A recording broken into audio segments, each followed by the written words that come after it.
The next session addresses generative artificial intelligence. And we will have a presentation from Professor Danny Liu of the University of Sydney. Danny is a molecular biologist by training, a programmer by night, a researcher and faculty developer by day, and an educator at heart. A multiple international and national teaching award winner, he works at the confluence of artificial intelligence, student engagement, and educational technology. A professor of educational technologies at University of Sydney, he co-chairs the university's AI in Education Working Group. Danny's talk today is entitled, Crafting Our Way Towards a Future with Generative AI. And we do hope to have a little time for questions following this talk. So can I take this opportunity to remind you that you can ask questions through the Slido app, and the QR codes are available to you all. So welcome, Danny.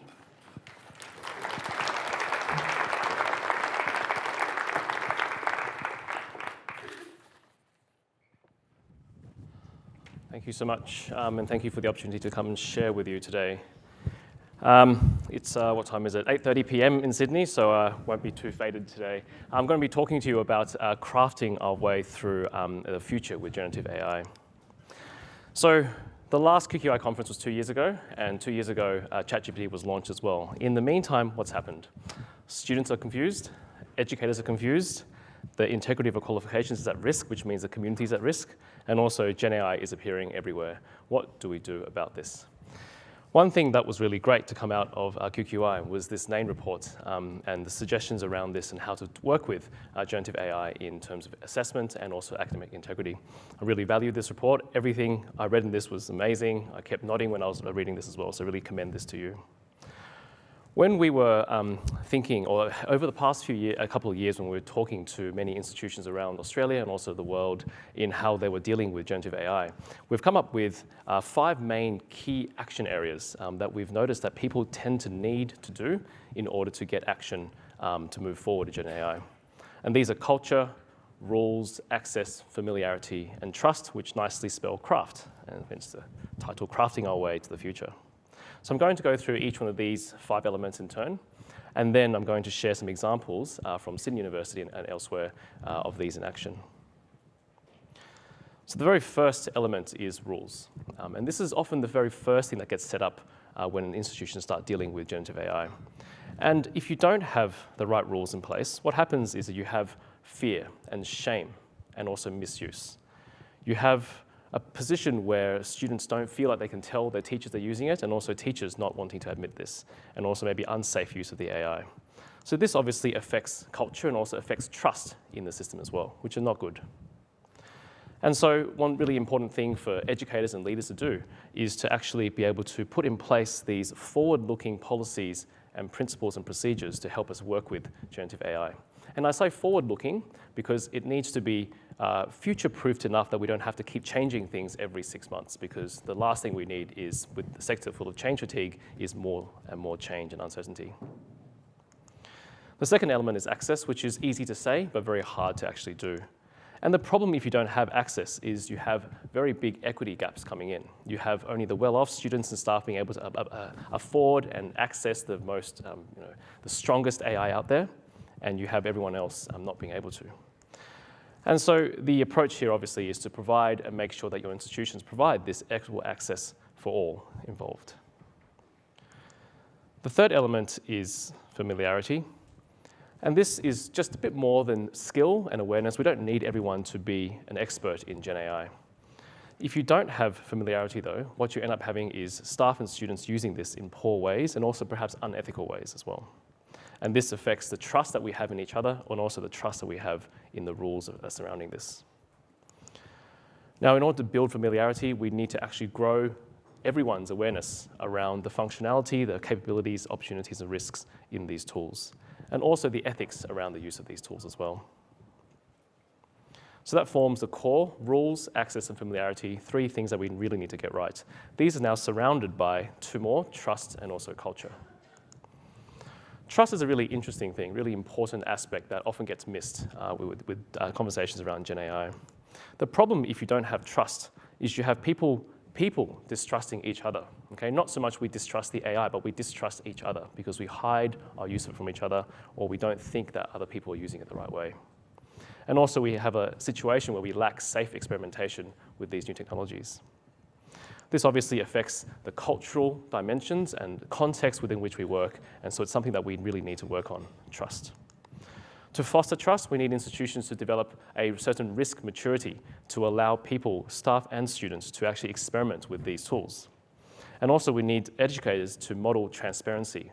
So for example, coming to class and say, I use Gemini before coming to class to give me some ideas of how to teach because I really care about your learning. Okay, so having educators share their use in a very transparent way. Hopefully that will break down the barriers and also help learners to reciprocate. Finally, the hardest of them all, culture. And this is culture at many different levels. It's departmental, regional, sociological, disciplinary, all those kinds of things.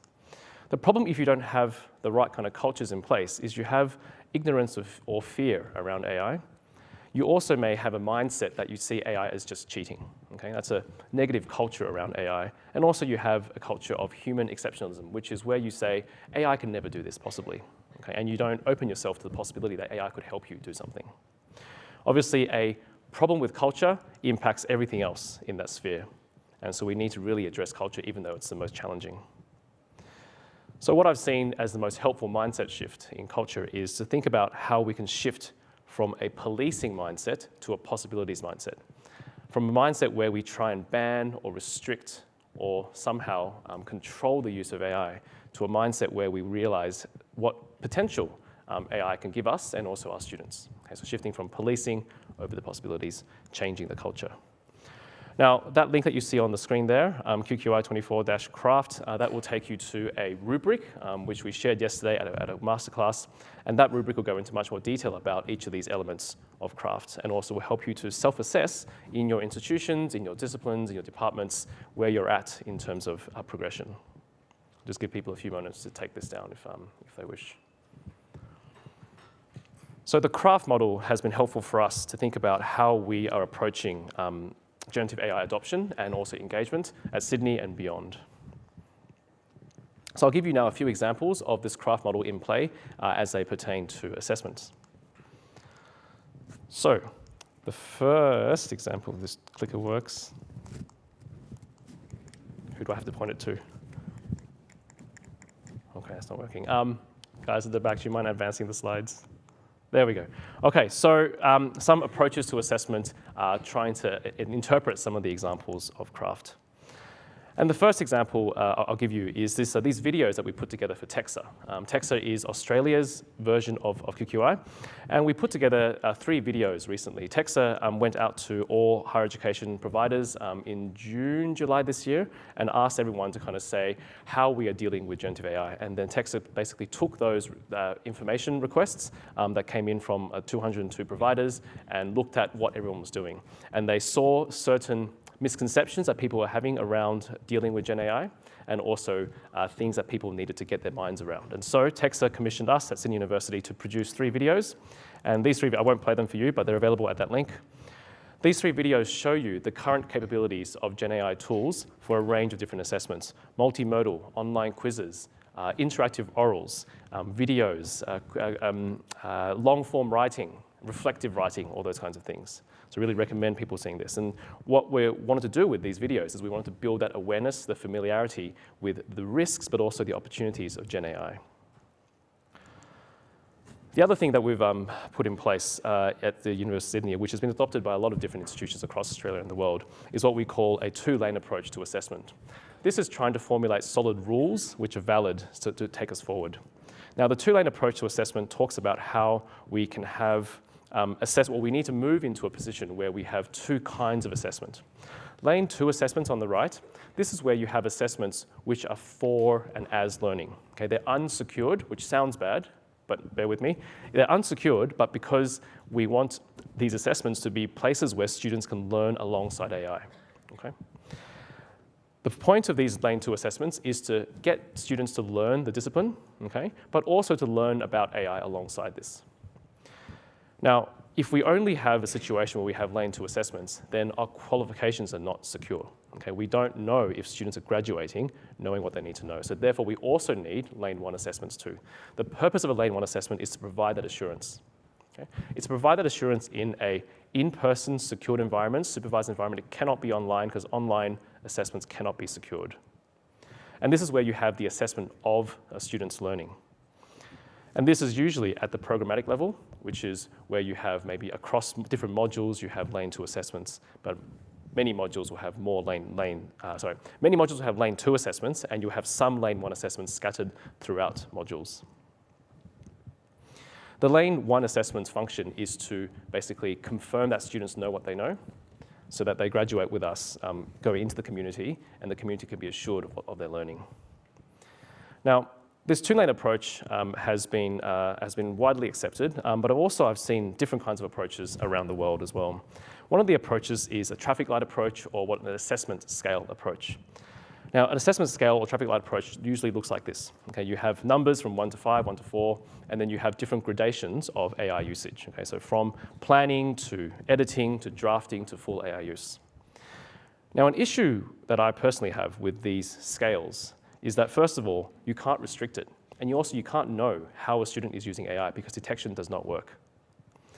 And if you cannot enforce a restriction, it means that your assessment becomes invalid. You are not measuring what you think you are measuring if you put in these unenforceable restrictions. Another issue with the scale idea is that these imply a linear progression of AI use. But we all know, if you've spent any time with AI, that you can't linearize the use of AI because the actual use of AI is much more messy. This is just a very small selection of different types of ways that students might use AI. Okay? And you can see already how the scale only covers parts of these. And we can't limit how students are using this. And so our approach at Sydney has been to use a different analogy, not traffic lights or scales anymore, but one of a menu. And the idea of a menu is that when you go to a restaurant, you're presented with a menu. If you eat everything from the menu, you're going to get sick. If students use AI for everything, they're not going to learn. Okay? Our role as educators is to help students navigate this menu of options, some unhealthy, some healthy, and some unhealthy in certain contexts and some healthier in other contexts. And we need to say to students, for assignment 1, we think these are the healthiest options from the menu, knowing full well students could eat anything else from the menu. If they do and they don't learn, then we'll catch them in those lane 1 assessments. Okay? For assignment 2, maybe a different story. Maybe these are the best things that will promote their learning. Okay? So a different kind of analogy to support academics and also our students in thinking through a more valid way of thinking about assessments. Now, as part of building familiarity around this, what we've also got, and the link up there will take you to this site, is a publicly available site where students have come to us and said, we see our peers are not using AI very well, so we'd like to help. And so they helped us over the past year or so to actually design this Canvas site, which is publicly available. And on this Canvas site, there's information about what GenAI is, how to use it productively and responsibly and ethically. There's examples from different disciplines on how you can use AI well. And there's also, according to the menu, different ways that you can actually use AI for learning and also for assessment. So our students have found this really helpful for themselves to actually share with their peers around how AI can be helpful. So another example, which is also gaining traction at Sydney and other institutions around the world, is putting teachers into the driver's seat of AI to try and build trust around these AI systems. Now, pre-ChatGPT, this was a beautiful relationship, teachers and students. But when AI came around, we had students using AI, teachers using it, they didn't tell each other they were using it, and then it all became a distrustful kind of cycle. Another problem with this is that you had students having inequitable access to the AI, and also a lack of control and visibility by teachers, and also you had these AIs not being grounded in course or module content, and so therefore hallucinating left, right, and center.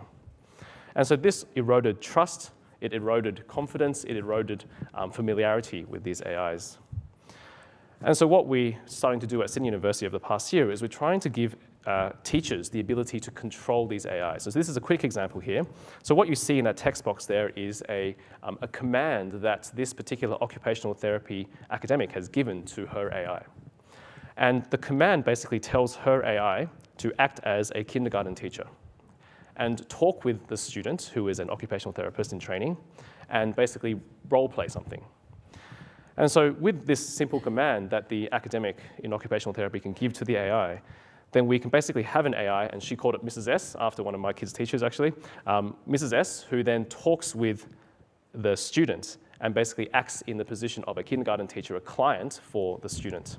And the student is able to have a conversation with the client, completely designed, controlled, and visible to the academic. And so we do this because we don't want students necessarily going off to ChatGPT and doing this themselves. I mean, they can, and they probably do. But this is our way of giving teachers more ownership and control over what the AI is doing. And so what this particular platform called Cogniti is doing, and there's lots of different platforms out there which can do similar things, is it's trying to allow teachers to build their own AIs, students to use these trustworthy AIs that teachers build. They all have access to this, okay, and teachers can finally trust this. And so trying to kind of cover the dimensions and craft of culture as well as trust. So finally, some big questions to end up. I think one of the really interesting progressions over the past 6 months in particular, as I've talked to people around the world, is a movement from moral panic around academic integrity to panic now about what are we all doing here? It's the question I think people are asking themselves much more now is what is the point of further education? What is the point of higher education? What is important for students to learn with us? And I've got 3 alliterated circles here, as stuff, skills, and soul. And for the longest time, I think higher education especially has been over-focused on stuff, okay, the content knowledge we pour into students' heads. Further education has been a bit more balanced perhaps, focusing a bit more on skills, but none of us are actually focused much on soul. And it's interesting that in an age where AI is covering so much stuff and can appear so skillful, what does it mean to be human? What do we want students to become? I think we need to rediscover this for ourselves in all our program teams. The balance between stuff, skills, and as well as soul. The other provocation I have for you is what horizon are we preparing for? Everything in that middle of the diagram there happened in the last 2 years. And the progression of AI capability has been amazing. In the future, we may get to a place where AI can do everything a human can do, and possibly even better. We don't know how long that will take, but we need to start thinking about that now. We can't think about that when that happens. Okay, so we need to prepare for that future horizon so that we don't have to keep changing our assessments, changing our rules every 6 months as AI gets better and better. We need to look to a far horizon. And finally, I'll end with some quotes from Marie Kondo. We're very, in further and higher education, tertiary education, we're very good at educational hoarding. We shove our curriculum full of stuff because students might need that someday, okay? But then Marie Kondo gives a good perspective in that when we dig into the reasons why we can't let things go, there are 2, attachment to the past or fear of the future. And I think this is very true of many of the assessments that we do right now. And Marie's last quote I'll leave you with here, to truly cherish the things that are important to us, we need to first discard those that have outlived their purpose. Okay? I don't mean throw away the essay, for example. Okay? The essay still has a place, but as a lane 2 assessment, not a lane 1 assessment, we need to rethink how we assess, how we assure learning. But we need to take a step back and actually think about what we cherish, what brings us joy. Thank you.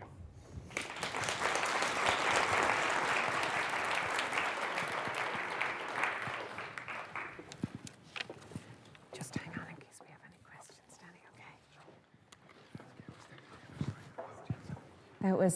That was amazing, certainly. Stuff, skills, and soul.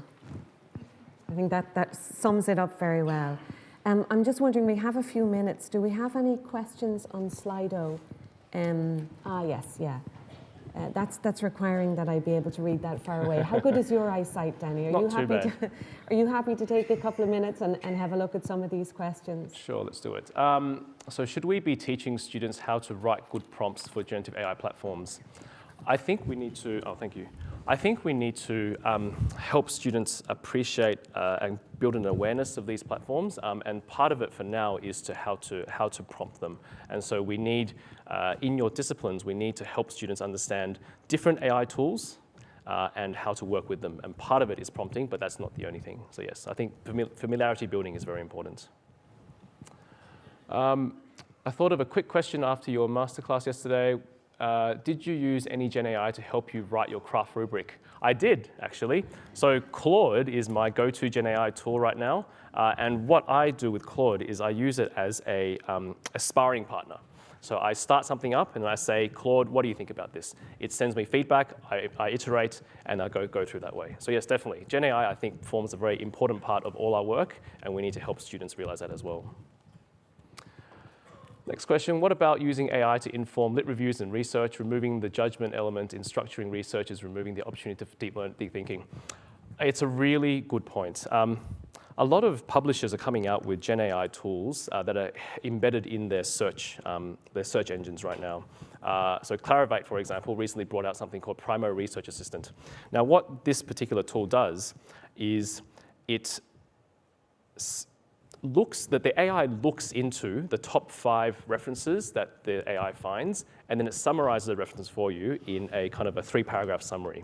Now, my great worry for things like this is that will we get to a place in the near future where students won't even bother reading literature for themselves, but they'll just look at this 3-paragraph AI summary, and they will lose that ability to, like the question says, go deep into literature.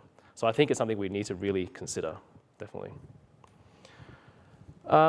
Was the process difficult to get across for access for you and other academics who use AI tools such as Cogniti or other tools due to GDPR? So for better or for worse, Australia is quite lax when it comes to privacy and these kinds of things, and so it hasn't been too bad in Australia. But we have worked with institutions in the US and the UK and the EU, which have much better rules around this, and so sometimes we do need to work through these, definitely. How do we integrate critical thinking as a key skill with AI integrated assessment? It's a really good point. Don't have enough time to answer this question. It's a really deep question. So I think fundamentally we need to help students understand the purpose of what we are trying, what we want them to learn. And a big part of that will be critical thinking. My sons are in year 8. Sorry, they're 8 years old. I wish they were in year 8. 8 years old, they're in year 2. Recently, I was helping them with their news homework. They have to present news to their class. And one of their news items was think of an imaginary animal, okay, and then talk to your class about that imaginary animal. So I got ChatGPT out, and I said, Josh, what would you like? It's like, I want a crocodile body and a cobra head animal. And, okay, it's great. Let's get AI to generate this. And then he got the picture, and he wasn't too happy with it, and so he kind of prompted AI to make better pictures. Eventually, we got somewhere. And then he said to me, Andy in my class says using ChatGPT or using GenAI is cheating. I'm like, that's a really interesting thing for an 8-year-old to say. And I said to him, why do you think it's cheating? And he says, it's doing your work for you. And then I said to him, why do you think your teachers get you to do news?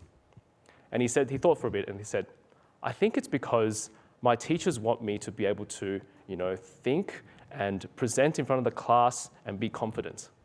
And then I said to him, does using AI to draw your amazing picture affect those outcomes? I didn't use those words, but and he said, it doesn't, And so the critical thinking he needs to put in place, the creativity still is there, despite having used GenAI.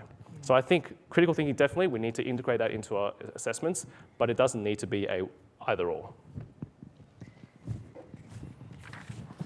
It looks like you could be here all day. I think there would be questions coming all day, Danny. That has been absolutely amazing, and thank you very much for your generosity and your sharing there. It has been really great. Thank you.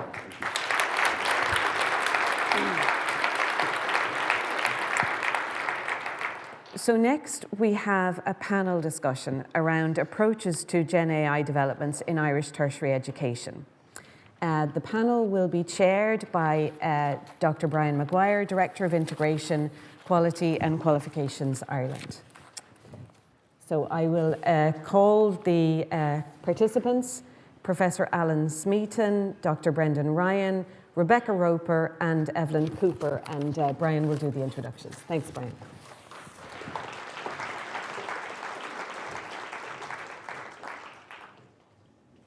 Great. Well, after that introduction, keynote address, which for Danny really went beyond the panic in helping us to get a handle on the world of generative AI and its promises and threats and a development of trust.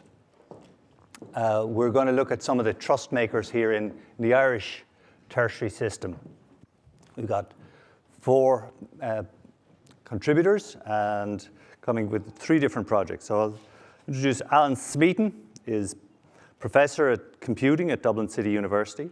He's a founding director of the Insight SFI Research Centre for Data Analytics and a member of the Royal Irish Academy and an Academy Gold Medal winner indeed.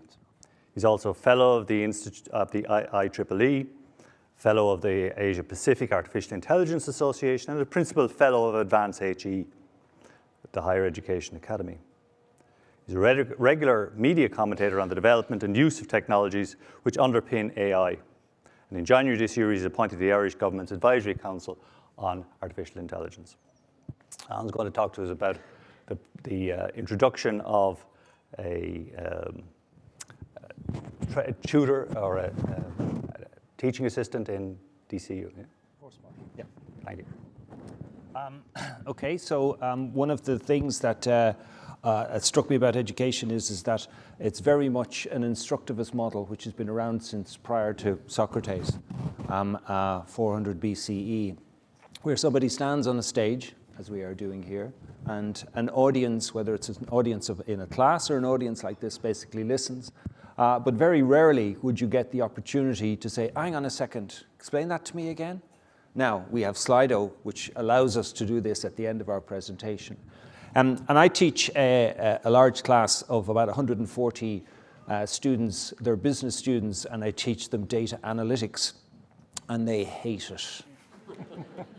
It's about linear regression and data imputation and data visualization stuff. And I think Danny mentioned yesterday, so he's done a similar kind of course. They absolutely hate it. And there's 142 of them, and I'm there looking at a sea of faces, and I'm wondering, are there any questions? And I might do something like pick on an individual student, and they immediately freeze, right, like this. Shortly after generative AI started to become more popular and more accessible, I was seeing them using it, but they were using the default form of of ChatGPT, not even varying across other large language models. And they were getting the same bland answers. So what I did was I built what's now called a course bot. I took an underlying platform. I overlaid that and fine-tuned that with my course content, which was all of the materials on a week-by-week basis. I even recorded the lecture and had the speech transcript. I spoke about 120 or 130,000 words to them during a semester. I'm sure they remembered every one of them. Not. And I fine-tuned the model, and I made that available to each of them on an individual basis and on an anonymized basis and on a cost-free basis. So every one of them was allowed to say, what did he say last week? Or when's the first assignment due? Or what's the second assignment worth? Or what are the best techniques for? And they asked really simple questions, like when is the assignment due? And they also asked really hard questions, like explain linear regression. I've just spent 3 lectures describing linear regression, but they were able to do this anonymously. Right? And they were able to do this anonymously, knowing that I would see the questions and the answers, but not who they were. And after a semester of 12 weeks with exams at the end of it, a written exam, I checked the log files. We had nearly 3,000 questions from 140 students. Now, there weren't, I don't know this, but I imagine there wasn't an even distribution. There were something like 700 questions asked in the 24 hours before the written exam. And it really was a 24-hour period. And I did surveys with them afterwards to ask them what they thought of it and what they used it, and they all basically absolutely enjoyed it, gave great feedback. One of the things they would always give us, and they always give future suggestions, was that make it more multimodal, make it generate those visualizations for me. And I'm there thinking, here, you don't want to do absolutely everything for them. But what that meant was that the teaching assistant for the course wasn't made redundant. We still had lectures, we still had office hours, we still had a lab session, we still had a teaching assistant. But what he was finding was that he wasn't being asked the silly questions, the dumb questions, the entry-level questions. He was being asked harder questions. And I think from the feedback from the students, the evidence of the level of engagement, it was a better experience for students. They were a tutor. They were not used to generate content. They were an assistant. And that I found was the role for generative AI which worked in my case and could work in yours as well. Are we doing this again? Yeah, the person who's teaching this course is doing it again, but across our school, our teaching assistants have now been given the task of enabling that sort of course bot or course tutor for any of my colleagues who wish to use this. And there's about 8 or 10 of them are already using that this semester in some of their teaching. So the mechanism is being replicated. Great, thanks, Alan. Lovely, crisp example from quite near here. Second contribution is from Dr. Brendan Ryan. Brendan Ryan has worked in adult education for over 30 years. In his current role, he leads the Technology Enhanced Learning Support Service at the Limerick and Clare Education and Training Board's College for Further Education and Training.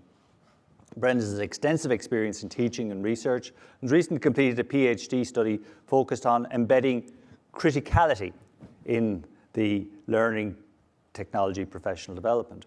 He's passionate about ensuring that criticality is at the center of approaches to the adoption and use of emerging technologies, including generative AI. Alan, would you like to?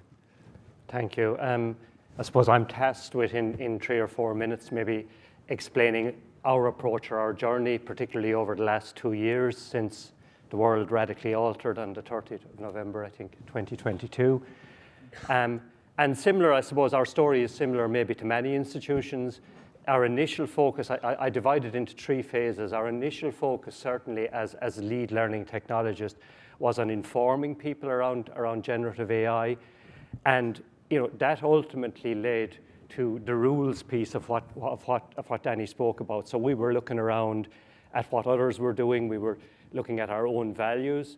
So we developed our first set of guidelines, and we did have to update them once, so maybe not every 6 months, Danny, but we did have to revisit them.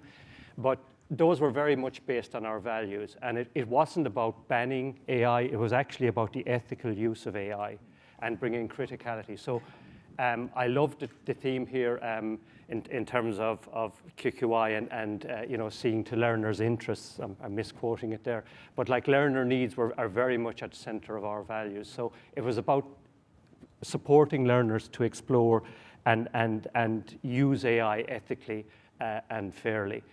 So I suppose the second phase I would define is taking those guidelines and making them real in terms of a professional development program working with teachers. And we had the rules of the road, now the teachers in the driving seat. So that was getting into the weeds of what the intention of assessment was, and it was very focused initially on assessment, and that tended to be the response, I think, in third level and FET as well. So we worked with over 200 teachers, attend workshops where they actually collaboratively with our colleagues in quality assurance who developed the guidelines with us. So it was very much a collaborative build. So we worked with our quality assurance, so what might be the policemen and women in terms of academic integrity, the other AI, and us coming from, I suppose, a learning technology piece. So we worked together on that. That was really interesting. It reinforced actually a lot of our values around UDL. It didn't, I was initially worried it'd be a rush back to the exam hall and ongoing assessment might be damaged. That didn't actually happen, and it actually reinforced the values that we hold really dear. I suppose, assessment was the immediate panic. Post-assessment, I'd say phase 3, we were looking far more at teaching and learning. And similar to your approach, trying to see how AI can be harnessed to actually improve outcomes for learners. So out of that, and I suppose my own interest in criticality and the organizational interest in doing things ethically, emerged a critical evaluation of AI project, whereby we were considering questions like, how do an organization decide what technologies to license, to support? What are the ethics? How is data being used? What's the environmental impact? So we brought teachers together in a community of practice to explore those with us and involve them in the decision-making process, which both built our skills in terms of critically exploring AI, but also contributed to the organizational decision-making around which tools we would support and license. And it didn't become simply a DPIA kind of paper exercise around trying to see which tools as a learning technology team we would support. So that project has been really, really exceptionally good. We're in the second iteration of it now. We called it critical evaluation of AI last year. We've broadened it to critical evaluation of learning technology this year, but almost all the tools are AI tools or have AI elements built in, including building custom GPTs, etc. So that's a very summary journey of our description of our journey over the last 2 or 3 years. I was glad. We were heavily influenced by Australia, by Sydney, Monash, also UCL. So I was really interested to hear Danny's and delighted I could tick a number of the boxes. Not absolutely everyone in terms of our approach. Thanks, Brendan. That's great.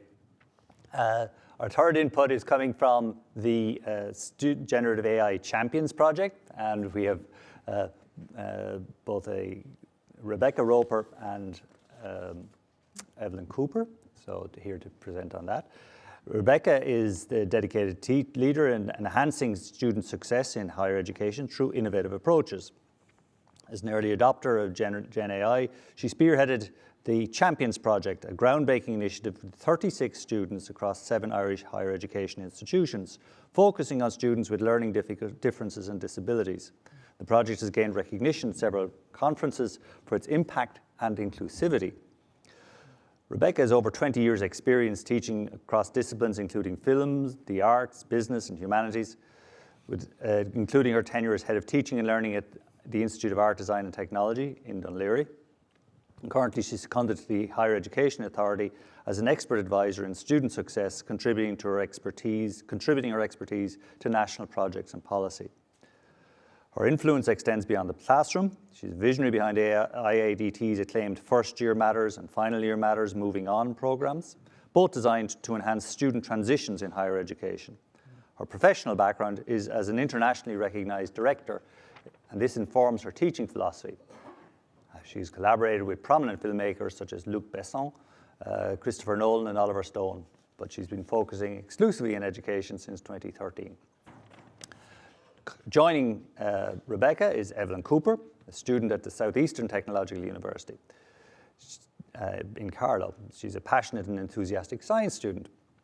Alongside her studies, she works part-time as a support worker in the Brothers of Charity, providing care in intellectual disability housing and bringing a strong background in healthcare assistance. Evelyn is highly engaged in the CETU community, serving as a peer mentor to guide and support first-year students. Her volunteer work is extensive. She created a charity cookbook for Breast Cancer Ireland and pioneered the annual Students Volunteering Project to encourage student involvement in community causes. Let's hear about the GenAI champions. It's weird, isn't it, hearing them talk about you like that? Yeah, okay. We just want to share that moment. If you want to pop in any time during this, okay. So thank you all. I want to thank Laura and the team for allowing us to be here today and talk about this very, very special project. We started this, it came out of some conversations with Dara Ryder and Dr. Perry Scher. Perry had come and done a session in IDT on generative AI and how we might look at our assessment practice with this. And this was back in, I guess, September of 2023. And we got the idea that I ran with, which was to take students across the N-TUTOR network of 7 HEIs and to invite students to apply for positions, and only students who have been registered with the disability services or the support services within their institutions. We were looking specifically for any learning difference or disability. So we had, I think it was 79 applicants who came through. We checked and made sure all of the applicants were actually registered. And we ended up doing 59 interviews, and we ended up with 36 champions. And they are champions. They are an extraordinary group of young people, and I cannot tell you how blessed I have been to work with them over the 4-month period. So we started in February. We worked until June. It was a completely online program due to the geographic whereabouts of everyone, and such a mix of wonderful individuals, all kinds of disciplines. We had students who were doing, beginning their PhD all the way down to level 6, and everything in between. But they gelled really well as a group. And some of that, I think, was about giving them a lot of ownership in this particular project. Because I love I love gizmos and gadgets. I think they're fun. But I'm not like the gentleman here in computers. My background is as a casting director, not a director, but I've directed in theater. But so I've worked a lot in the creative arts. So we tried to kind of make that a very open program so that people could contribute. We met once a week, twice a week sometimes, but it was like every 2 weeks we had a major meeting to kind of go through things. And they were tasked with trying out and experimenting with all kinds of different LLMs primarily. But we also went into DALL-E, we went into Consensus. Consensus was a really big hit, and Connected Papers. One of the challenges, besides the fact that Teams doesn't work in every campus, that was kind of a really big challenge to start with. But the other challenge was actually getting licenses for the paid versions. The procurement procedures that people had to go through were really tough, and I have to thank N-TUTOR because they funded this project, and Bernie Marr, who is the lead in IDT, and her team to kind of really make that happen. It took us 2.5 months to get 36 licenses for ChatGPT. And the only way that they were doing it, unless you wanted to go for the educational license, which for a small institute like IDT is way too expensive at this point, was to go and put a credit card in every month, which, as you can imagine, is not anyone's favorite thing to do. So yes, but besides that, everything went really smoothly. We've been getting, early on in the project, we were invited to do a conference for a head, and the students kind of took lead on that. They were showing the audience the different tools they've been using, and primarily, the one that really struck them was using ChatGPT, this was 3.5, the free one, to become a personal tutor, so that you could, in fact, give exactly like Danny was talking about, you give a role, you give a persona, and as well as a context, and then you have, you give the LLM what you want, how you want it to reply. So for example, you would say, don't answer the question, find out as much as you can about what the student knows, and then develop from there. And this was based on the work of Ethan Mollick. I would recommend you kind of have a look at his work if you haven't already, because he's got some really nice tips and tricks to work with in education and in other fora. But yeah, so we recently did, just a couple days ago, we've been finished, the project finished in June, but we kind of set the guys have a WhatsApp group, which I'm not on. Okay, I would advise that. So they sent out a little quiz that we had done, or just a little kind of feedback form. Microsoft form. Yeah, just to get what kind of impact, the question was basically about the impact of the project on their lives personally as well as academically. And we had about a third of the group responded at this point. This was like 2 days ago, so we hopefully will get more. But it was 100% people felt impact from this, both personally and academically. And the biggest thing that came out of it, I think, was the people. Yeah, the people. Even though we're working with machines, and this is where the soul out of that trifecta that Danny put together kind of comes through. One of the biggest takeaway was I'm working with people who I would have never met in the first place. And not only that, but I also have developed my own confidence. I've been able to integrate what I know and the fact that I was a leader in this project, because they are all champions, into my daily life, which is really, really positive. Yeah. So it's come back really well. We're going to be, sorry, my mouth is really dry. Yeah, thank you, because it's starting to bother me, so I imagine you guys are going to go, oh my gosh. Thank you very much, Bryan. Appreciate it. So we're going to be premiering it at the N-TUTOR conference next week. We have a 12-minute film. A trailer will be dropping soon. That is one of the students' experience of the project and how it goes through the whole project. It's kind of it's a nice piece. You've seen it. It's very good. Yeah. But Evelyn is one of the champions, and I think you're. Yeah, so I was one of the champions. There was about 36 other students, and like Rebecca said, we all gelled really well. We had a great time. It wasn't just work or a project. We bonded as well. Like, we talked about, because we're all from different colleges and stuff, we talked about how we're getting on. We're all in different courses as well. That varies. So it was really good to to get to connect, like Rebecca said as well, people was the main thing that came back. You get to talk to different people that you never would have before. So although it was about generative AI tools and learning that, which was great in itself, the people part of it and the doors that it opened up for us students was really good as well. So it's very impactful. I think that some of the stuff that came out of those discussions was the importance for institutions to have policies that are communicated clearly to students all the way along the line, because some lecturers don't want to include anything to do right now with generative AI.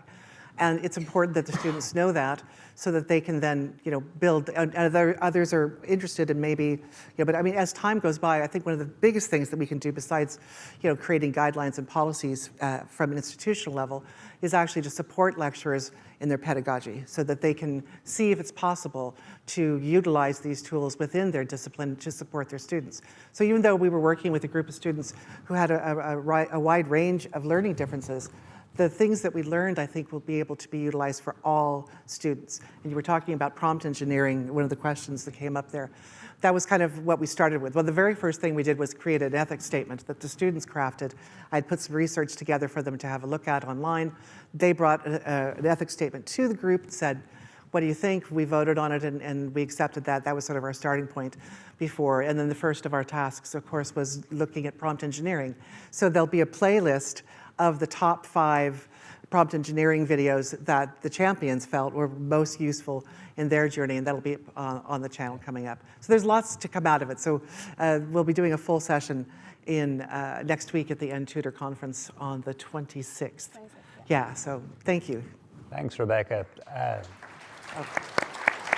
And thank you, Evelyn. Alan, you have a reaction.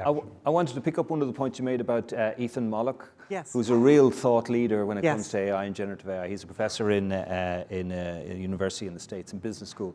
But he wrote a great book called Co-Intelligence. And if you're a book reader, put Co-Intelligence on your Goodreads list of things to read. If you're not a book reader, then he was interviewed by Ezra Klein on the New York Times podcast. So think of a 1-hour version of a podcast of the long book. Right? Yeah.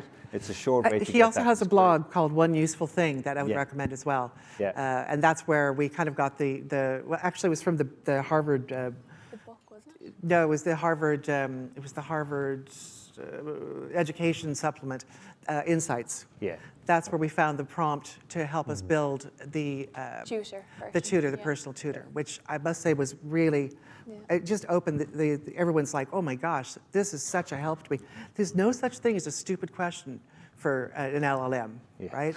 You don't have to worry about social anxiety because it's just you and the LLM. It's just how you, and I think the lecturers are the ones who can help the students craft these spaces in which they can have this information. Yeah. The second point I think I'd like to make is that all the time, many of us encounter point examples of where generative AI is being used in our own institution because we meet a colleague, or sometimes sectorally across institutions, as we're all going to do around here, or sometimes even internationally when we hear Danny come and speak.